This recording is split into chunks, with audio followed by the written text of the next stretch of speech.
Imagine you had to design the ideal car.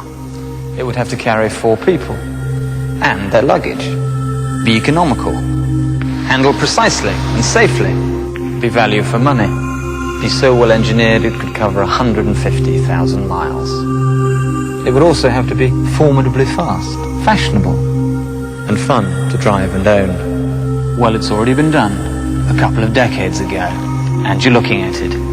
Let me introduce you to the world's most complete car, the original Golf GTI.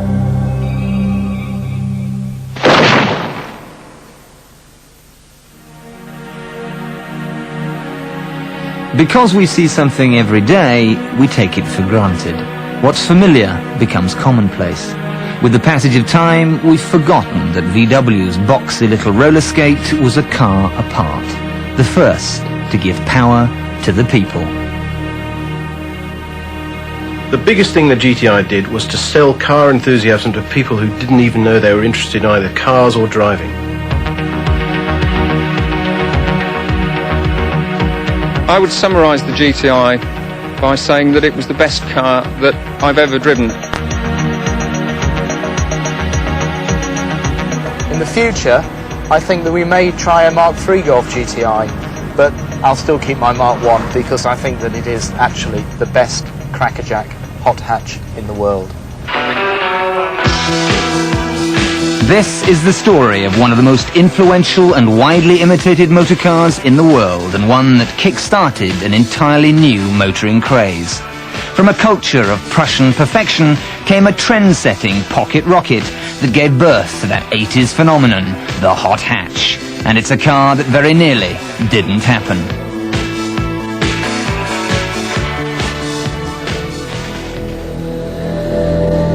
In the beginning, there was a man who dreamed of a car for the people, a man who nearly always got what he wanted.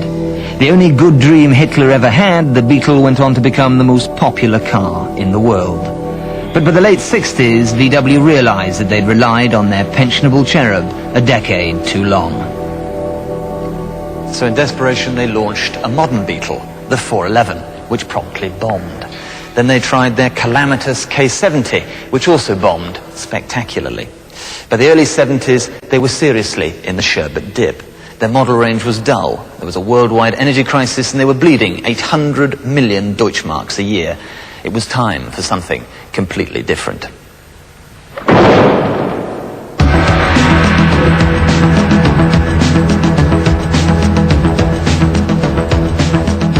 VW never imagined that their light, strong and sensible Golf would become the perfect platform for a hot rod. As early as 1969, they commissioned an air-cooled front-wheel drive Beetle replacement, the prototype of which was startlingly ugly.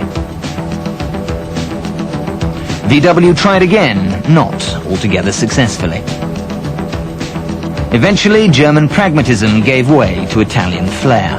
It was Giorgetto Giugiaro of Beetle Design who came up with the shape of the car that was so perfectly in tune with its times.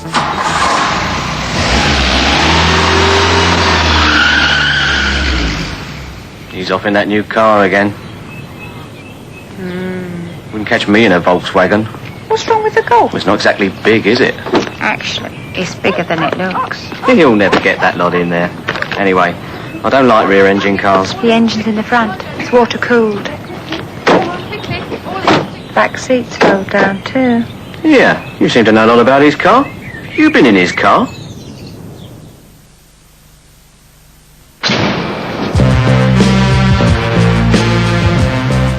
For Volkswagen, the mid-70s were the boom years. They had a massive success on their hands.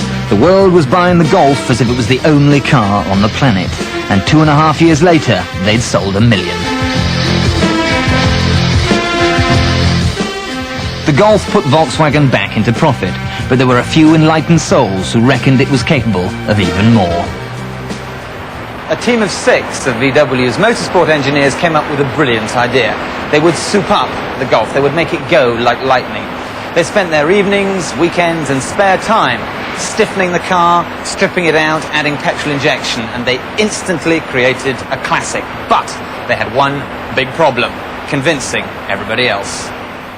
You could buy cars with high acceleration, but these high acceleration cars always have been connected and offered by a brand with a specific image, like BMW and Porsche. But a brand which is called Volkswagen, people's car, and to offer people's car with such an advantage in performance was somewhat for us that didn't fit together. And the engineers finally convinced us, and so we tried it. And it was one of VW's better decisions, because the new hot Golf caused apoplexy in the motoring press. Here was a car that was all things to all men. Yet without those determined engineers, VW would have let one of the world's greatest cars slip through their fingers. A potential error rivaled only by the bloke from Decca who said no to the Beatles. But mercifully, VW backed it all the way, and the first GTI squealed onto German autobahns in 1976. It wowed everybody. I know, because I was there. In 76, I was going out with a German girl who had one of the first GTIs. I remember we were sitting at a set of traffic lights in downtown Munich when up pulls this bloke in a Merc. I looked at him. He looked at me. He looked at the car, and we both knew. My girlfriend egged me on, saying, "Go on, you can do it, you can take him." So there I am, my first ever drive in a GTI, about to burn off this fat Merc. Boy racer stuff, but that was the thing about the GTI. It made your hair fizz, gave you a high, a real buzz. The lights changed, I dropped the clutch, and bam! We scorched down that road, leaving the Merc for dead. Trouble was, it would take 2 years to get right-hand drive GTIs back home. One of the things people really liked about the Golf GTI was its simplicity. It had everything you needed and no junk, and that made it into a really essential tool. It was made for going, and it really did effectively go. I remember finding out pretty soon after the launch just how fast the Golf GTI was. Some of us were in Wales testing a Ferrari, 5-litre V12, 180-mile-an-hour car. And I was going to drive this thing pretty fast on some of these deserted roads, and I set off for about 20 minutes, driving as fast as I could, being chased by somebody in a Golf GTI. And I remember being severely embarrassed by just how quickly he arrived on the scene as soon as I'd stopped. It was back in 1984. One of these Mark I GTIs came into the garage I was working at as part of a part exchange, and I had the job of checking the car over prior to it being resold. And obviously part of that was to take it out for a road test. It ended up being one of the longest road tests I'd ever given any car. It was quite an interesting experience. It was a revelation, really. I'd never driven anything like it. I'd driven a lot of cars at that time, and thought I knew what a good car was all about, but it wasn't until I drove one of these that I realised just how good they really are. In my view, they over-engineered the car from the factory, and it shows by the fact that so many of them have lasted so well in the condition that you still see them today, whereas the equivalent Ford would probably be on the scrap heap by now. One of the most memorable things about motorway driving was how frustrating other drivers found the GTI. I remember that, you could very gently persuade BMW drivers to move out of the way as you steamed up behind them. And also one day a chap in a Ford Granada just threw his hands up and moved aside in complete frustration at the fact that he couldn't shake me from his tail.